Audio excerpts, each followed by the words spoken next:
Bonjour, aujourd'hui on va décortiquer un sujet qui peut parfois donner des maux de tête, les impôts locaux en France. Mais je vous promets, d'ici la fin, tout ça sera bien plus clair.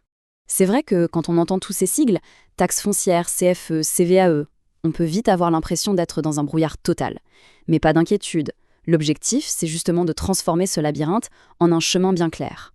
Voilà notre feuille de route. On va commencer par la base. Pourquoi ces impôts ? Ensuite, on va s'attaquer au concept central qui est la clé de tout. Puis on verra concrètement comment ça s'applique, que ce soit pour une propriété ou pour une entreprise. Et à la fin, on fera un petit récapitulatif de ce qu'il faut absolument garder en tête. C'est parti ? Alors, la première chose à bien comprendre, c'est que cet argent, il ne part pas au niveau national. Non, les impôts locaux, comme leur nom l'indique, ils restent locaux. C'est ce qui finance directement nos communes, nos départements, nos régions. Concrètement, ça paie quoi ?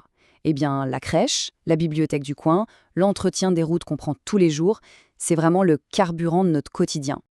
Et là, attention, voici la règle d'or. S'il n'y a qu'une chose à retenir, c'est celle-là, parce qu'elle s'applique à tout le reste. C'est la situation au 1er janvier qui compte. Point. C'est tout. Imaginez, un bien est vendu le 2 janvier, eh bien ça n'a aucune importance. C'est la personne qui était propriétaire la veille, le 1er janvier à minuit, qui paiera la taxe foncière pour l'année entière. C'est un principe simple, mais il est absolument crucial. Bon, maintenant qu'on a posé les bases, on va parler du concept le plus important de tous. C'est la véritable colonne vertébrale du système, la valeur locative cadastrale. On l'appelle souvent la VLC. Franchement, si on comprend ce qu'est la VLC, on a compris 80% de la logique. Alors, qu'est-ce que c'est que ce truc, la VLC ? En fait, c'est assez simple, c'est le loyer annuel que l'administration fiscale estime qu'un bien pourrait rapporter s'il était loué. Le mot-clé ici, c'est bien théorique. Ce n'est pas le loyer réel, c'est une valeur de référence, une sorte de loyer de marché standardisé qui sert de base de calcul. Mais attention, on ne calcule pas cette VLC de la même manière pour tout. C'est logique, on n'évalue pas un petit appartement comme on évalue une usine. En gros, il y a 3 méthodes. Pour un logement, c'est facile, on compare avec d'autres logements similaires dans le coin. Pour une usine, on va plutôt regarder la valeur de ses équipements dans les comptes de l'entreprise. Et pour les commerces, là, c'est encore une autre méthode, qu'on appelle tarifaire.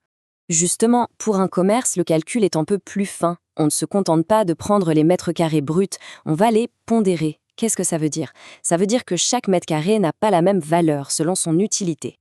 Ensuite, on classe le local dans une catégorie, magasin, bureau, hôtel, etc. Et enfin, on applique un coefficient qui ajuste le tout en fonction de l'emplacement exact dans la rue. C'est presque du calcul sur mesure. Pour que ce soit limpide, prenons un exemple tout simple, une boulangerie. Disons qu'elle a 40 mètres carrés de boutique pour accueillir les clients. Ça, c'est l'espace principal, donc on le compte à 100%. Par contre, la réserve ou le fournil, qui font 60 mètres carrés, c'est considéré comme secondaire. Du coup, ça ne compte qu'à 50%. Au final, pour le calcul de l'impôt, on ne part pas de 100 mètres carrés, mais de 40 plus la moitié de 60, donc 30, ce qui nous fait 70 mètres carrés. C'est ça, la surface pondérée.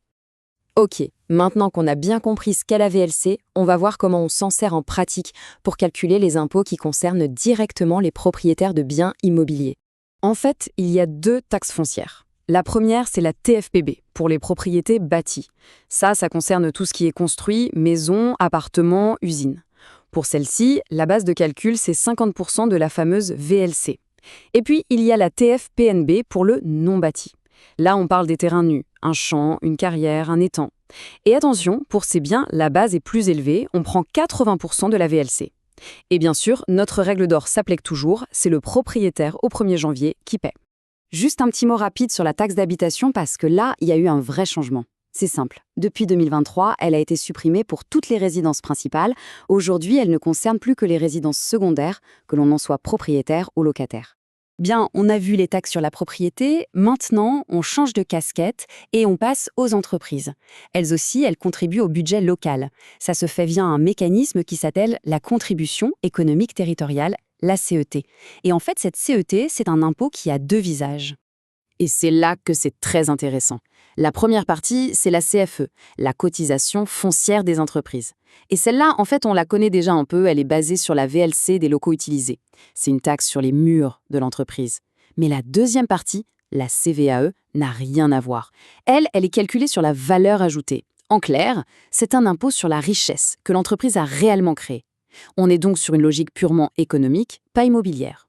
Pour cette CVE, il y a un chiffre à avoir en tête, 500 000 euros.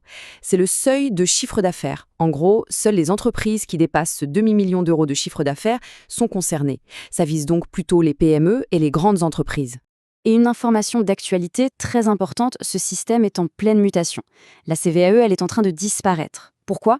Parce qu'elle est considérée comme un impôt de production, c'est-à-dire qu'elle pèse sur l'entreprise avant même qu'elle ne fasse le moindre bénéfice. L'État a donc décidé de la supprimer petit à petit. Elle a déjà bien baissé et devrait être totalement supprimée d'ici 2029. On arrive à la fin de notre décryptage. Alors si on devait tout résumer et ne garder que l'essentiel, voici les 3 points vraiment clés.